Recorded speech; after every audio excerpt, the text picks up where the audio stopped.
Hello and welcome into another episode of Locked On Wolves. This is the post-game podcast. The Timberwolves were annihilated by the Denver Nuggets on Tuesday night. A stunning turnaround from an easy win over Denver Sunday. Of course, Nuggets had a lot more players available Tuesday, and they took out their frustration on the Wolves. We'll break down what went wrong in this one for Minnesota here on the show. Welcome in. You are Locked On Wolves.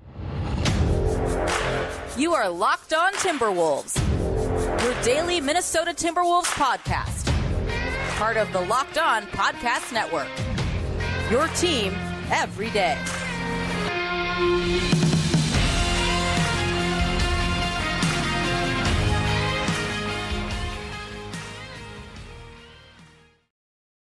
Hello and welcome to the Locked On Wolves podcast, part of the Locked On Podcast Network, your team every day. My name is Ben Beecken. I'm the host of Locked On Wolves. Today's episode is brought to you by LinkedIn. LinkedIn Jobs helps you find the qualified candidates you want to talk to faster. Post your job for free at linkedin.com/LockedOnNBA. Happy Wednesday, everybody. Happy hump day. And happy Timberwolves game day, I guess. Let's go ahead and wash that taste out of our mouths from Tuesday night's drubbing at the hands of the Denver Nuggets. That's what today's show is about, is what happened on Tuesday. So we'll get to that here in a moment. First of all, a big thank you for making Locked On Wolves your first listen every day. Of course, this show is free and available everywhere, including YouTube, as well as all of your favorite audio platforms. You can also watch the show on the Locked On Sports Minnesota app on both Roku and Amazon Fire TV. More great local sports coverage 24/7, and it's free. Again, download the Locked On Sports Minnesota app on Roku and Amazon Fire TV. You can also follow the show's Twitter account at Locked On T-Wolves. Don't forget the T, and also at Beecken with 2 B's, 2 E's, CKEN. All right, so the Timberwolves were crushed by the Nuggets on Tuesday night. And there's not a whole lot to really glean from this game other than the issues that the Wolves have had all season. And so I want to spend a little more time on some of the garbage time minutes, what I saw from some of the, realistically, there was like 3/4 of garbage time in this game, but the Wolves' deep bench played basically the final quarter and a half. So I want to spend a lot of time talking about that. And then we'll still do individual studs and duds, which will include some of those guys as well, because we got to see Josh Minott and Wendell Jr., the rookies, a lot of Luka Garza, which was, some Matt Ryan. I thought it was good. The circumstances were not good, but there are some takeaways from seeing some real minutes on an NBA court from those guys. So we'll get to that here in a minute. I think that's what's most intriguing. First, though, what happened here? So Sunday, the Timberwolves beat a Denver team that didn't bother to bring 4 of their 5 starters to Minneapolis. And I talked on the show on Monday. It was understandable given the schedule quirks that the Nuggets have had, and actually a lot of teams have had. We talked about this with Marnie the other night on the postcast, that teams have had traveling from Denver to Minnesota. There's been a couple of other teams, I think Milwaukee and maybe Boston. There were a couple of other teams that came Denver to Minnesota on a back-to-back. The Nuggets have had to do that twice this year.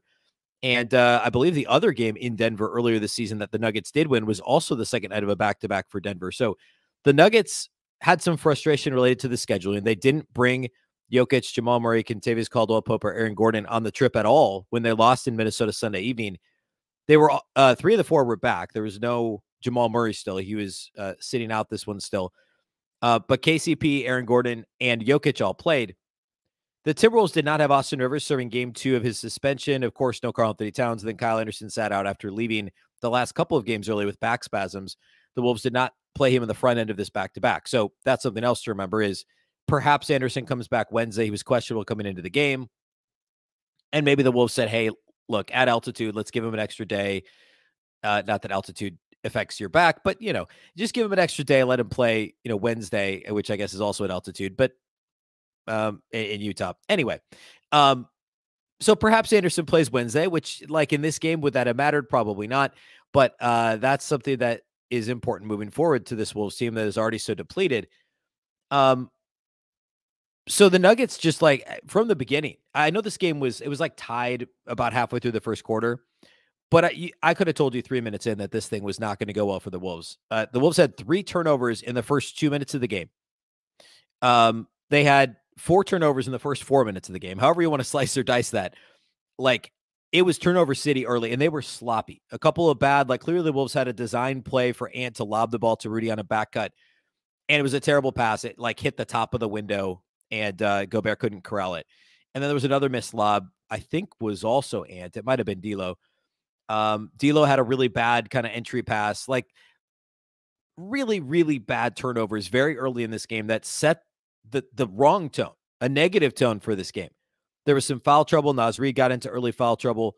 Ant got into some early foul trouble and ended up still playing most of the first half, played through it, but was very handsy defensively. And actually, like, I thought the Wolves sprinkled some strong defensive possessions in the first half, the first quarter, I should say. The Nuggets hit some tough shots.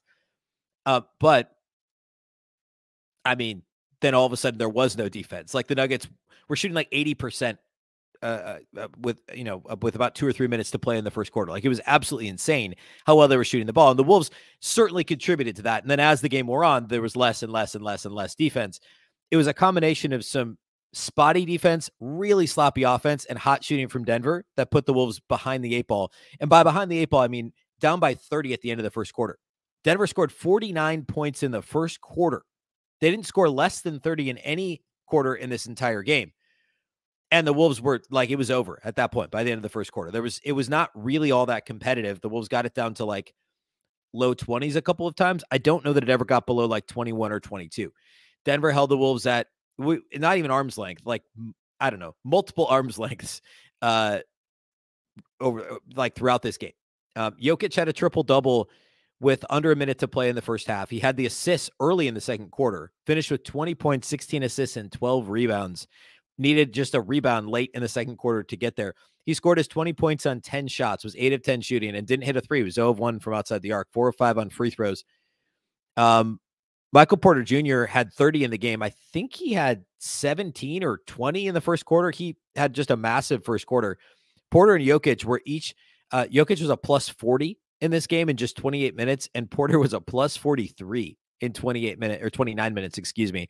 Shot 4 of 6 outside the arc. So it was a lot of Porter early, a lot of Jokic facilitating. The Wolves they started Naz Reid, which is notable with no Kyle Anderson. I said, I said the other day on the show, I thought maybe Nate Knight would get a start. I thought they'd keep Naz with the second unit and Gobert with the starters, but I guess Naz has started in Gobert's place, several times this year anyway. So that's what Finch went with. Obviously, it didn't work. Again, not the reason they lost this game, but the Wolves just didn't put up enough effort defensively early, and they were way, way behind, and then couldn't make shots themselves. Like, they ended up scoring 29 in the second quarter, but like the first quarter was a clank fest for Minnesota from deep. They were like 3 of their first 16 or something. They finished shooting under 29% from 3.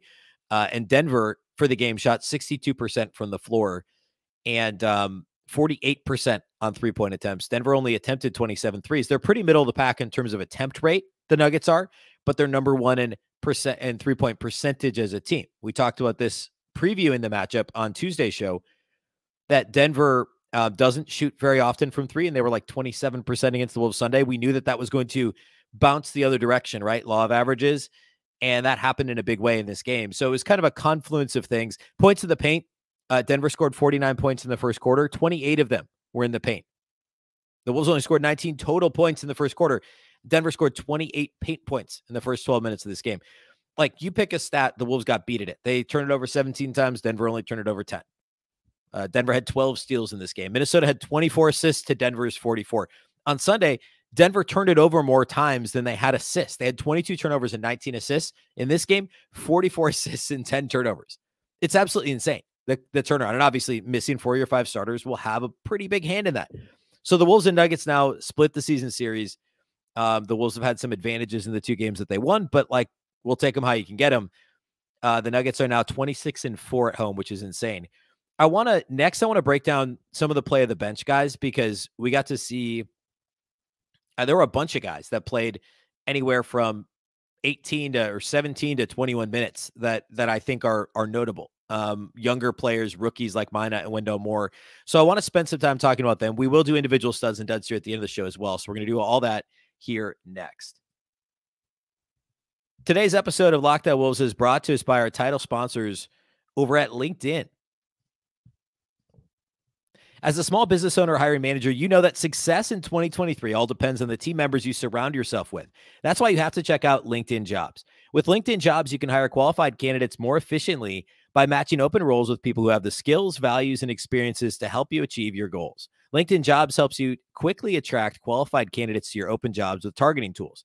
They go beyond resume data by using insights from your job post, company, and their 875 million member profiles to put your post in front of the most qualified candidates. Identify the most qualified candidates on LinkedIn Jobs and connect with them fast and for free. LinkedIn Jobs makes it easy to screen and rate applicants based on your job qualifications, all on one platform. We're into February now in 2023. It's time to achieve your goals, and hiring the right team member just might help you do that. It's why small businesses rate LinkedIn Jobs #1 in delivering quality hires versus leading competitors.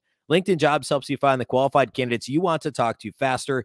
Post your job for free at linkedin.com/LockedOnNBA. That's linkedin.com/LockedOnNBA to post your job for free. Terms and conditions apply.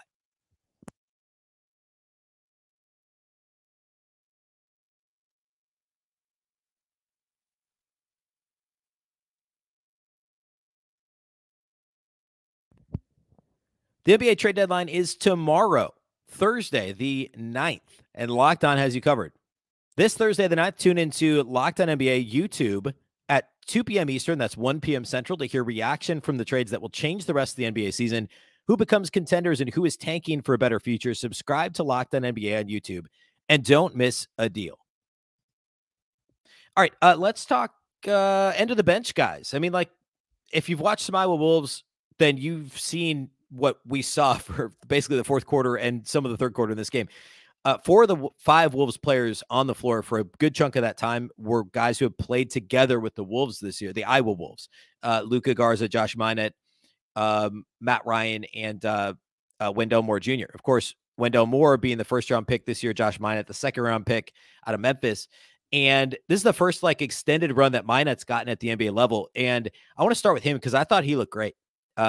Obviously raw. There were a couple of I actually thought he defended pretty well without fouling. He got called for 1 foul in 17 minutes. A couple of moments offensively with the ball in his hands where he looked a little uncomfortable. But I mean, like 11 points, 5 rebounds in 17 minutes, shot 4 of 7, made his only 3-point attempt, which like the shot form is a little herky-jerky, but it went down smooth. Like he got good extension on the jumper, high release point. Like it looked comfortable enough. 11 points, 5 rebounds, 2 blocks, and a steal in 17 minutes. And this is the dream for Josh Minott, right? Like there's a little bit of Brandon Clark to his game, obviously a little bit more slender than Brandon Clark, but that's the type of player he is, right? Like a bouncy 4. And I think he's more of like the 3-4 version of Clark, who's more of a 4-5. Like he's probably a 4 that can play some 3 and guard 3 and shoot 3s, guard 3s and shoot 3s. But like he's got, because of his athleticism, because of his length, he can play the 4. He's not going to guard like true bigs down low. Not that there's many of those left, right? Like he's not guarding Jokic in the post, but he could be that athletic kind of roll man big who can also pop out and shoot a little bit too. And he showed all those skills. He missed a dunk that he was kind of pushed in the back on that would have been spectacular. Ended up going to the line and making both his free throws. But a really, really fun game from Josh Minott. And I think he's got an exciting future for this Wolves team. I mean, like there's some similarities to Jaden McDaniels' game for him, but I think Brandon Clark's probably a better comp. I think he'll be a better rebounder. I mean, like case in point, like, I mean, it's one game, but 5 rebounds in 17 minutes. Jaden McDaniels had 2 in 20 minutes. Rebounding is not a strong suit for McDaniels and actually a lot of guys on this roster. And Minott can add that to this team as soon as he starts getting rotation minutes, which, I mean, next year, maybe like Kyle Anderson's under contract. Taurean Prince will likely be back next year. He's got the option on his deal. But it's one of those guys where he probably takes that rotation spot, or maybe Austin Rivers, will likely move on after this year. Not that it's the same position, but, or Jalen Noel, like there's could be some shuffling there. And Minott could find his way into the rotation as soon as next year, because I think that despite the rawness of his game, the tools that he has are really tantalizing. And there's a really interesting role player upside for him, like a good role player upside for, I think, starting caliber upside here in a couple of years for Josh Minott. Similarly, Wendell Moore Jr. in a different way. Like Wendell Moore, the way I described him, if you heard any of the shows after the Wolves drafted him, or after they acquired him on draft night, the way I would describe Wendell Moore Jr. is a 2-way role player, if that makes sense. Like I don't think he's going to be a star. I mean, I would never say never for almost anybody, but he does basically everything well. But it's just kind of like at a solid level. Like he's kind of a jack of all trades, master of none, in my opinion, from what I've seen of Wendell Moore, both in college, a little bit in the G League, and also a little bit at the NBA level. He does a little bit of everything. He can initiate offense. He looks comfortable. There was a really nice pick and roll he ran. I think it was with Knight, or it might have been Garza on the left side of the floor. Looked very comfortable with the pocket pass. Good feel. Like he initiated some offense in college. He's supposed to be a 3-and-D type player. He's a good defender. I think there's a little bit of Josh Richardson. Reminds me of Richardson early in his career. A little of Josh Okogie defensively, but obviously more offensive upside. He can shoot a little bit. His 18 minutes were a little more nondescript and less exciting than Minott's. He only had 2 points on 1 of 4 shooting, missed his only 2 threes, but he had 5 assists, only 1 turnover, added a block and a couple of rebounds. And we saw him earlier this year, kind of November-ish, get a few rotation minutes here and there when the Wolves were shorthanded. And I thought that he played well overall. I don't think he's quite ready to be a rotation player on a playoff team. Just same with Minott. But I think he certainly stepped in and did not embarrass himself. He didn't have a tough time when he was part of the rotation. I think he's kind of a fringy rotation guy right now. And I think there's upside for him to be a starting caliber player. I honestly think Minott probably has greater upside because of the length and the athleticism, combined with the fact he can shoot and appears to have decent feel for being a one and done guy in college and a very young player. Moore, I think, has a very high floor. Like, I think he's already a fringy rotation player and could hold his own in the rotation. The ceiling might be decent starter, whereas I think Minott probably has a little bit of a higher ceiling and a little bit of a lower floor. Although, again, he looked pretty solid tonight or Tuesday night. So fun to see those guys play. Fun to see the rookies play. Luka Garza played really well. He had non-garbage minutes early in the game. He was actually the first big off the bench for the Wolves after Reed got into foul trouble. And Garza finished with 19 and 9. He struggled with Jokic, but who doesn't? Got called for some fouls. His first stint was actually pretty bad. He missed 4 jumpers. I think 3 of them were threes. He missed 4 jumpers in quick succession. Garza did, but finished strong, played well in garbage time, as he's done a lot of recently, grabbed some offensive rebounds and played well overall. I mean, his limitations were on display early in this game, but he's a good depth big to have, and I thought he played well. Matt Ryan continues to look a little more comfortable in the Timberwolves uniform. He had 11 points on 8 shots, 3 of 7 outside the arc, missed a couple threes when the game wasn't like quite to real garbage time, but then made a couple in garbage time, made one on the move, tough, kind of drifting to his left on the right side of the floor, kind of the right corner. That was a tough shot. He had 4 assists, only 1 turnover, competed defensively. It was nice to see him play well because he does have a shot to see some rotation minutes for Chris Finch here in the next few weeks. So that was positive to see. That's really kind of, I don't know. I mean, Jalen Noel, Bryn Forbes saw limited action because of the nature of the game.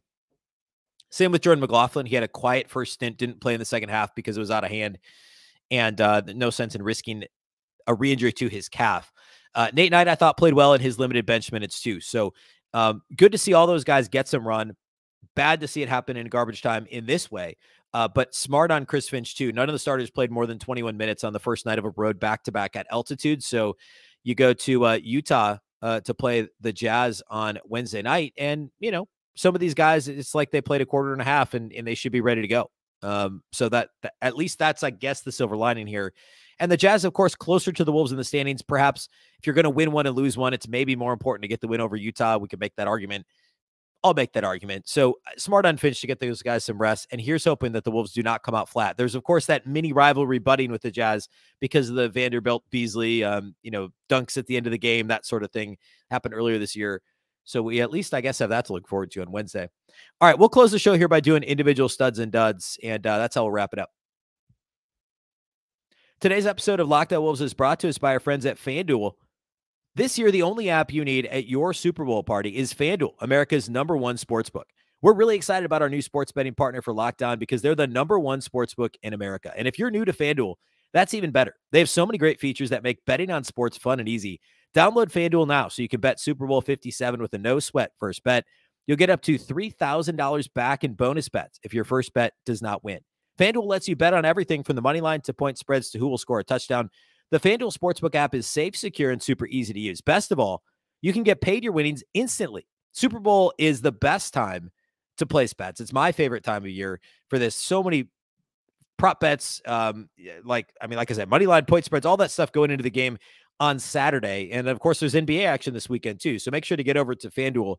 Join FanDuel today at FanDuel.com/LockedOn to claim that no sweat first bet on Super Bowl 57. That's FanDuel.com/LockedOn. Make every moment more with FanDuel, official sportsbook partner of the NFL.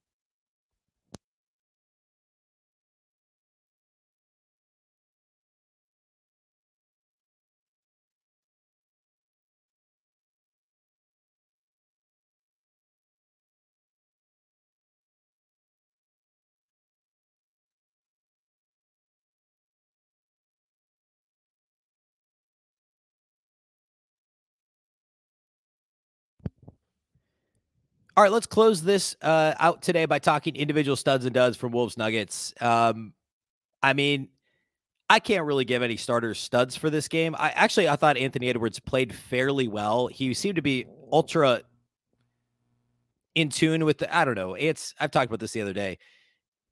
It seemed really concerned about the officials in this game. And actually, like, there were some, I mean, Jokic gets calls, right? Like, that's just kind of a thing. I thought Garza got a couple of bad calls against him. Actually, I didn't even mention D'Angelo Russell was ejected in the third quarter from the bench, complaining about a call against Garza guarding Jokic.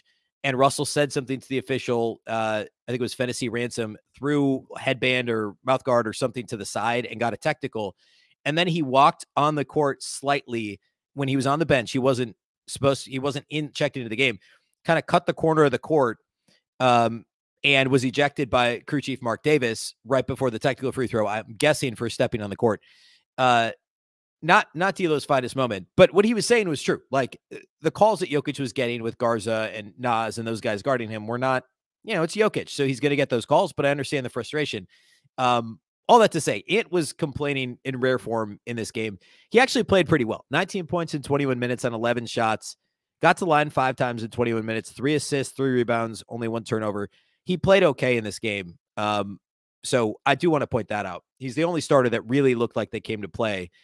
Nas played well offensively, but was in foul trouble, so it didn't ultimately really matter. Studs for the Wolves. I'm gonna go Josh Minott. I talked a lot about him already, but 11 and 5 with 2 blocks and a steal in 17 minutes was a +3 in his 17 minutes. 4 of 7 shooting, made his only 3 and his 2 free throws.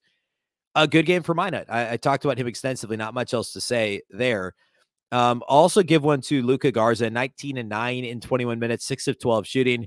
7 of 8 at the line, got fouled a bunch late. Again, played much better in garbage time than he did in his first stint when the game was still technically within reach. But again, like, beggars can't be choosers here. Like, not very many guys played well for the Wolves.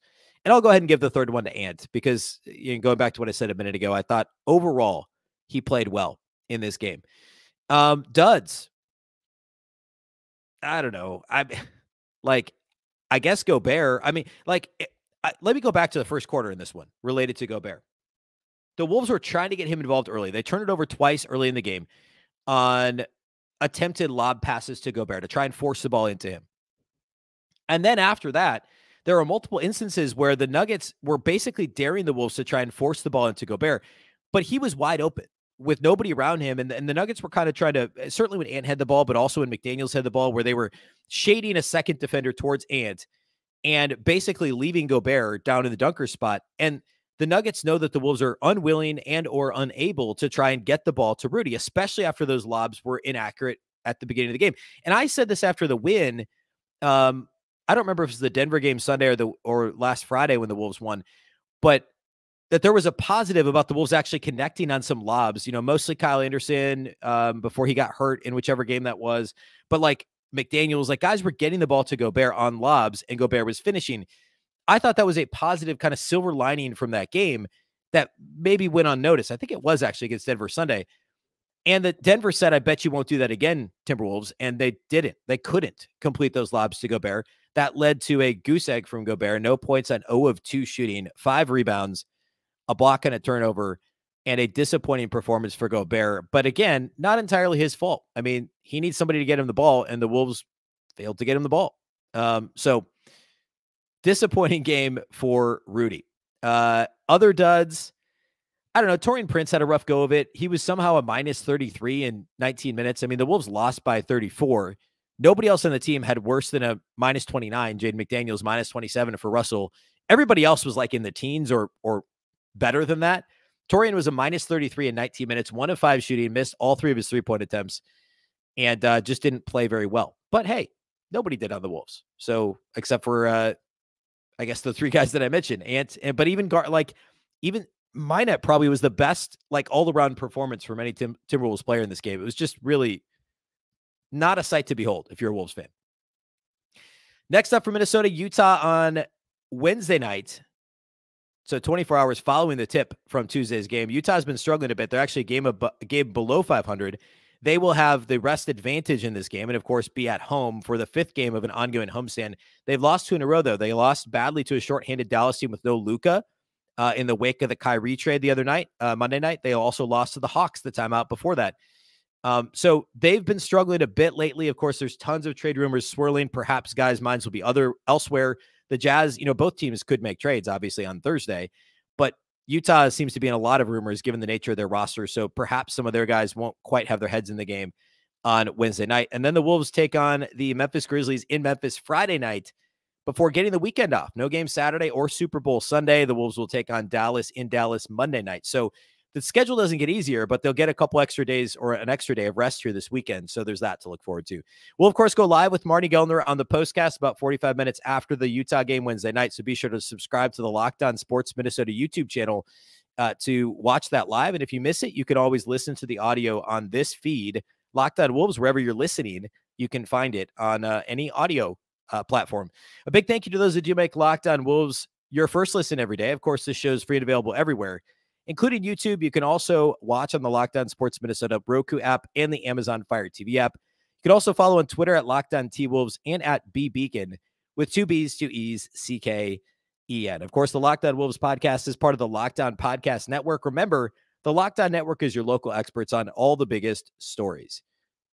Now, make your second listen the Game to Game NBA podcast. Every moment, every top performance, every result. Locked On Game to Game covers every game from across the NBA with local analysis that only Locked On can deliver. Follow Game to Game on Locked On NBA, available on the Odyssey app, YouTube, and wherever you get your podcasts. Once again, I'm Ben Beecken. This is the Locked On Wolves podcast, and we'll catch you next time.